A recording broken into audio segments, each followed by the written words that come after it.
Bacaan dari kitab pertama Samuel.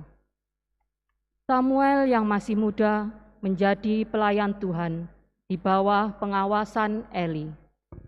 Pada masa itu, Tuhan jarang menyampaikan sabdanya.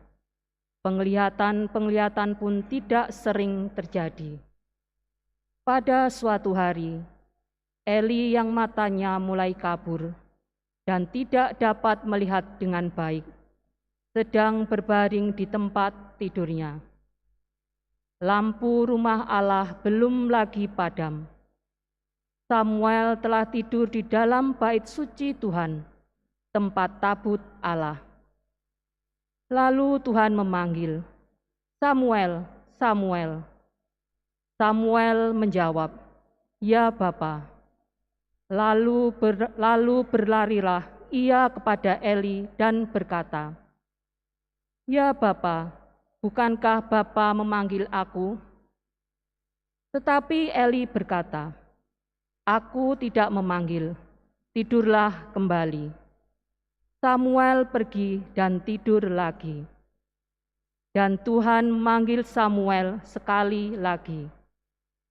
Samuel pun bangun, lalu pergi mendapatkan Eli serta berkata, "Ya Bapa, bukankah Bapa memanggil aku?" Tetapi Eli berkata, "Aku tidak memanggil anakku, tidurlah kembali." Waktu itu Samuel belum mengenal Tuhan. Sabda Tuhan belum pernah dinyatakan kepadanya. Dan Tuhan memanggil Samuel sekali lagi untuk ketiga kalinya. Ia pun bangun, lalu pergi mendapatkan Eli serta berkata, "Ya Bapa, bukankah Bapa memanggil aku?" Lalu mengertilah Eli bahwa Tuhanlah yang memanggil anak itu.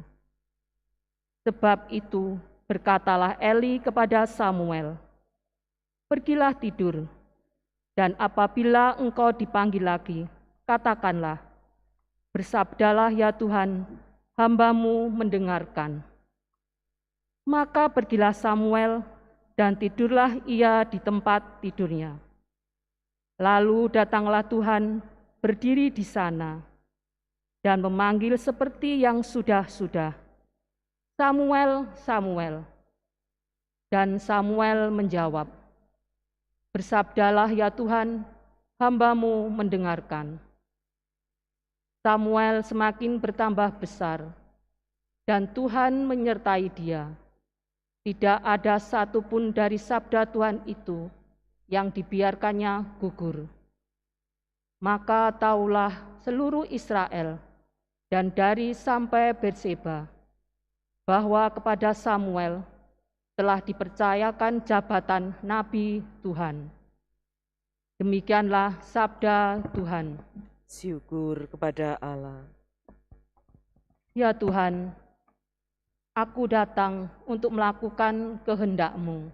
Ya Tuhan, aku datang untuk melakukan kehendak-Mu.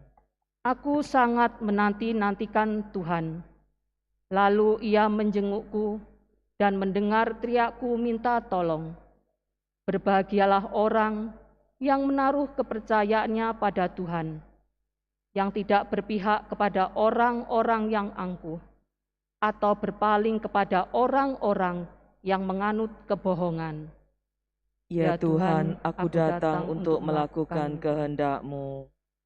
Kurban dan persembahan tidak kau inginkan, tetapi Engkau telah membuka telingaku.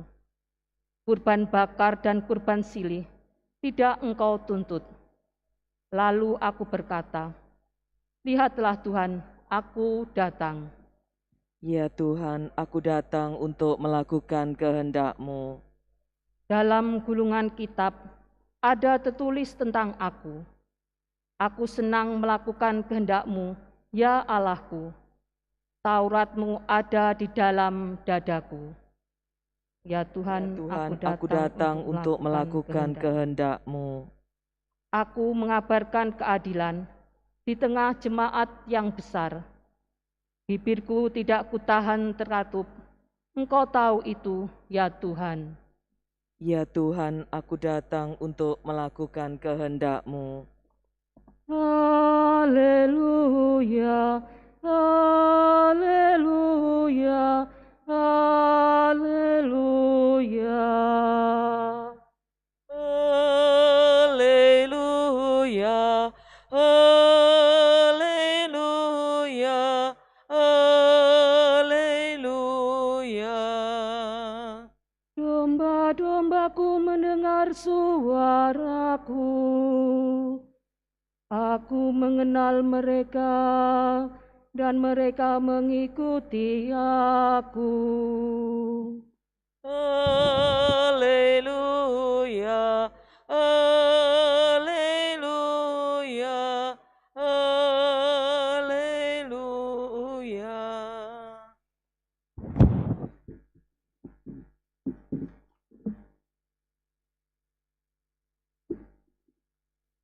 Tuhan bersamamu.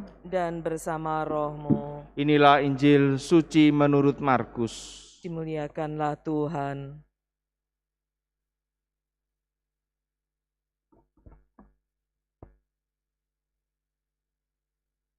Sekeluarnya dari rumah ibadat di Kapernaum, Yesus dengan Yakobus dan Yohanes pergi ke rumah Simon dan Andreas. Ibu mertua Simon terbaring karena sakit demam. Mereka segera memberitahukan keadaannya kepada Yesus. Yesus pergi ke tempat perempuan itu dan sambil memegang tangannya, Yesus membangunkan dia. Lalu lenyaplah demamnya. Kemudian perempuan itu melayani mereka.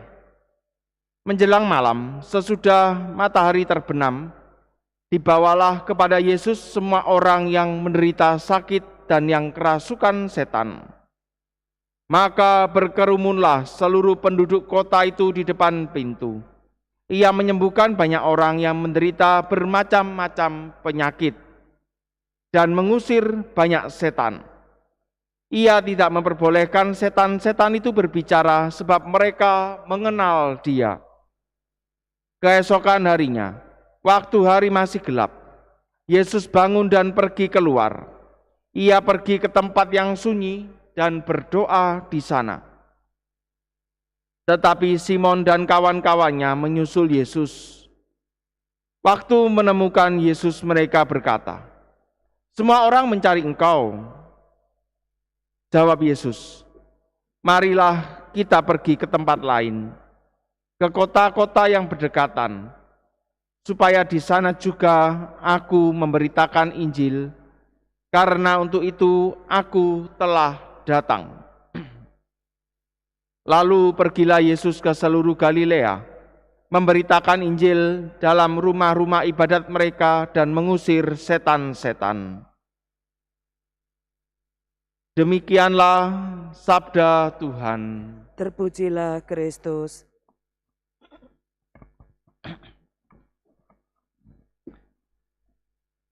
Pada masa itu Tuhan jarang menyampaikan sabdanya. Penglihatan-penglihatan pun tidak sering terjadi. Saudara-saudari yang terkasih dalam Kristus, dalam bacaan pertama dari kitab pertama Samuel, kita bisa membandingkan apa yang terjadi pada zaman itu dengan zaman kita sekarang ini. Situasinya pada zaman Samuel kurang lebih hampir sama dengan situasi yang kita alami sekarang ini. Semua hal berlangsung dengan normal. Tidak ada mujizat-mujizat yang spektakuler. Semua hal terjadi secara wajar dan alamiah. Tetapi itu bukan berarti bahwa tidak ada mujizat. Kalau kita mau merenungkan sungguh, bahwa itu juga bukan berarti bahwa Tuhan tidak hadir. Tuhan selalu hadir. Tuhan selalu memberikan mujizatnya di dalam kehidupan kita sampai sekarang ini. Yang dibutuhkan dari kita adalah kepekaan kita untuk bisa mengenal dan menyadari kehadiran Allah di dalam kehidupan kita. Seringkali persoalannya adalah kita menjadi orang yang bebal. Hati kita tertutup. Kita tidak mau mengakui bahwa Tuhan ada. Kita tidak mau mengakui bahwa ada mujizat. Karena itu yang bisa kita lakukan apa? Supaya kita bisa mengenal dan menyadari kehadiran Allah dalam hidup kita adalah kita harus berdoa. Kita harus menjalin relasi yang intim dengan Allah. Komunikasi dengan Allah. Kita harus membaca kitab suci. Kita harus mengikuti ekaristi, bersyukur atas berbagai hal yang terjadi dalam hidup kita. Sehingga dengan demikian kita nanti akan mengenali, oh ini ada mujizat. Walaupun itu hal kecil. Misalnya apa? Hidup. Ketika kita bisa diberikan kehidupan pagi ini. Kita bangun, badan kita sehat. Itu adalah suatu mujizat sebenarnya juga. Dengan demikian kalau kita sungguh-sungguh bisa mengerti, peka akan hal itu, maka kita akan melihat bagaimana Allah bekerja dengan luar biasa di dalam kehidupan kita. Kita akan mengenali kehadiran dan suara Allah di dalam kehidupan kita.